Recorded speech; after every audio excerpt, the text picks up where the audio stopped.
Trader Cobb Crypto Podcast. This is the Trader Cobb Crypto Podcast.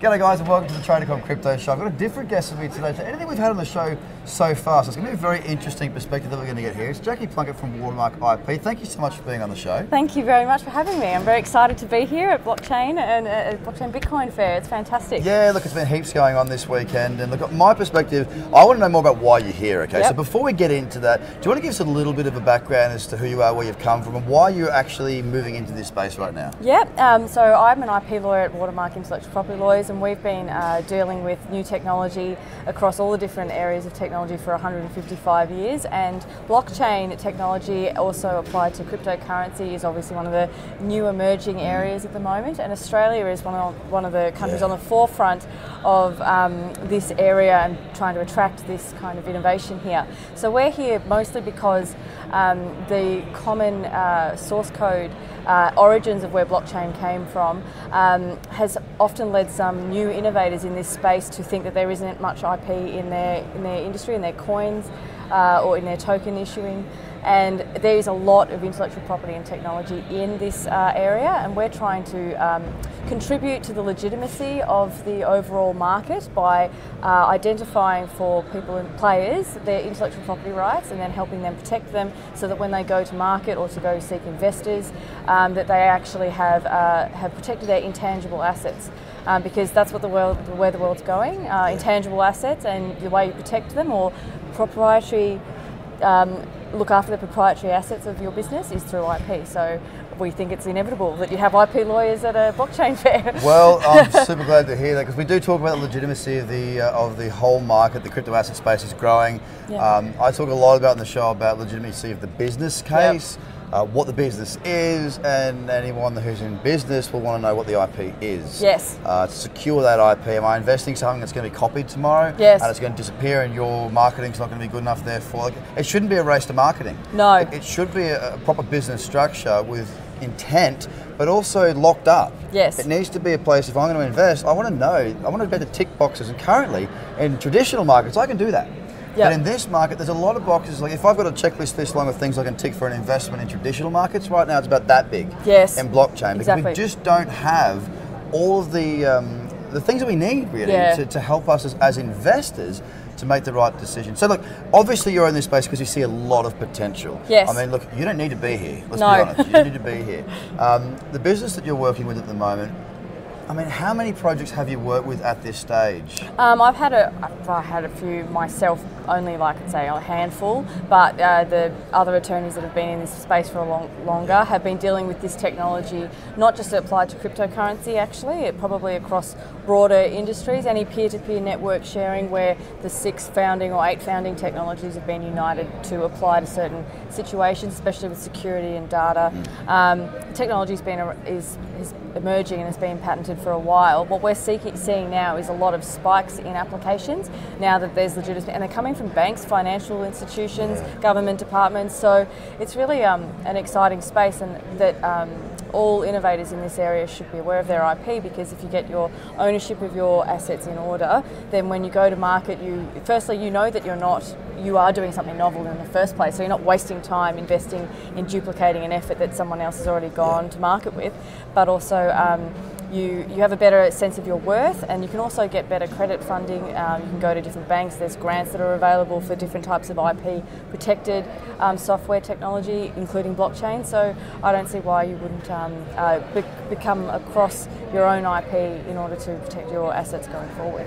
So you're essentially at the moment, I suppose your main market will be working with projects that are pre-existing, but also the ICO space, because if they don't have their IP protected and they can't nominate what it is, then they really should be looking at that, right? Yeah, so it's a problem if you go to do the ICO stage, even though ICO is evolving as far as the regulation, the guidelines that have just come out with ICOs, but I don't see why it should be no different to listing on the stock exchange or getting all your assets in order. I think blockchain technology owners should look at established business models and adopt that rather than act in an unregulated way and race to market to raise funds or crowdfund without necessarily having a good business model underneath that's supported by good assets and good treatment of your assets. So I'd say before you launch or go near an ICO, do due diligence, get your IP ducks in a row, sort out your business model case beforehand, and then you'll note that when you go through the ICO process, you'll have a lot more legitimacy and people will understand what you're trying to do. It also means you won't disclose everything in your white paper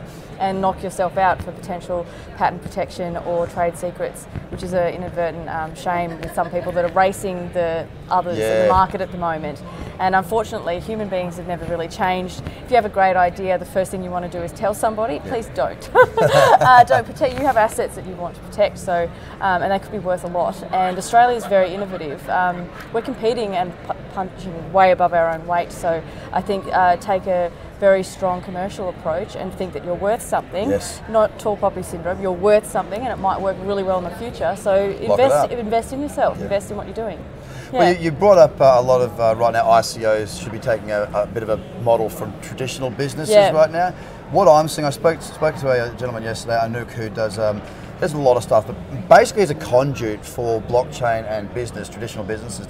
He goes in, looks at their businesses and goes, is there any way that we can use the blockchain to optimize the business, more efficiency, cheaper, faster, all the things that blockchain can do, is there ways of doing this. Now, I like the idea of that because I like to invest in a business that's already operating. Now, we're seeing the tokenization conversation of everything, literally everything, if we're to be believed, is going to be tokenized one day. And what we need to do is we need to bring in that legitimacy, plug it in so that when you say the legitimacy as well, for the ICOs out there, if you want to raise capital and you want it from traditional investors, people that are not just crypto people that have a big wallet of Ethereum or Bitcoin or whatever, this is the sort of stuff you need to do. I want to see this stuff. Now, I am in the crypto space. I've got a lot of people out there, people that are watching the show, listening to the podcast right now, that want to invest, but they're like, I can't see what I need to invest just yet. So really important the sort of work you're doing at the minute.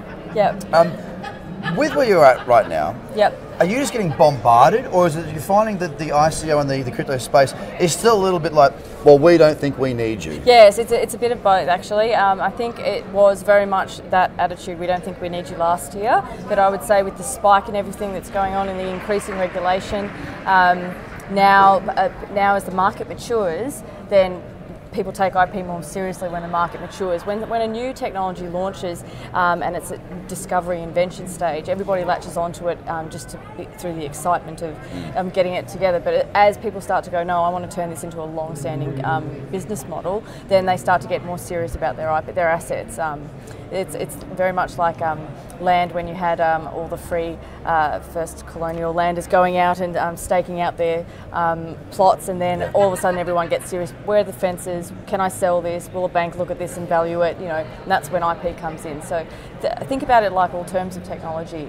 It's IP always comes in once the market matures, and once everyone moves past the naive, possibly a bit naive. This is all free. It's okay. This is all free. I want to fix the world, or it becomes serious when you want a legitimate business, and it should be. There's no reason why this technology can't be treated with the same respect as a lot of others. So the analogy of the land, I think, is a really, really important one, and I think that what you guys are seeing there at the moment, Watermark, is you're still very early to the party. Yes. Right now, have we got the maturity? Absolutely not. Are we seeing it come in? We are starting to see it coming in dribs and drabs. I think that there'll be a huge wave of that coming once. So a number of things. We speak to hedge fund managers, we speak to regulators, we speak to all sorts of different people on this show, so we know that custodial issue is an issue for big funds. Who owns it? Who's responsible for this? That's a huge issue that we need to overcome. That's something that we're trying to mature into. This wasn't a conversation that was happening 12 months ago. No. Because they weren't there. The rise of Bitcoin throughout that sort of September, October, November, December period brought a lot of attention. We're seeing a lot of big players come into the space, and the legitimacy and the maturity need to go hand in hand. And seeing someone like yourself and Watermark in this space, looking at that IP and really trying to legitimize the service and what the selling point is, essentially what the technology is really, really important. So, I mean, if you're an ICO out there, here's the thing. You are right now in your pre-sale, or you're doing your, if you're in your pre-sale, because obviously pre-sale or your seed investment, they get that first, they go out, they go and try and make things pretty and package it, and then go out with their public sale, all the pre-ICOs. We're seeing more and more, a lot more pre-ICO model, less public ICO at the moment we're seeing. you need to start to consider some of these other areas. We need to start looking at how we can lock your technology up for two reasons. One, for your safety and your long-term longevity of the business. And two, because if you want to bring more money in, you need to prove to these people that you've got something that's real and it's locked up. Think of the analogy before. Shark Tank. Do you have a patent on this? No. Well, goodbye. That's the... All blocked. These are the investors that you're talking to, ICOs. These are the people that you want. They're going to say, do you have IP? No, I don't. Next, move along, please. So, no, very much so. I could have said it better myself. That's fantastic. Well, I think the legitimacy of the space is really, really important. I mean, for those people that are looking at projects that are out there as an ICO, and look, if you are an investor like I am, you might want to start asking these projects, do you have your IP locked down? So that's the sort of thing you need to be doing. How do people find more about you? But we've got our website, watermark.com.au. We've got some articles on blockchain already on our website. Also, you can get in touch with myself or the patent attorney James Wan, who's very passionate about this area as well. We'll answer all of your questions, and just from the point of view of getting you started to at least identify what you're doing, please give us a call or check out our website anytime. More than happy to speak to you. Excellent. Well, this has been Jackie Plunkett of Watermark IP. Thank you so much for your time today. I really appreciate it. Thank you. Good conversation. Something a bit different for the show too. So you guys hope you really enjoy it, and we'll speak to you again, no doubt, down the track. Thank you. Thanks so much. Bye for now, guys. Bye. The Trader Cobb Crypto Podcast. Check out TraderCobb.com because experience matters.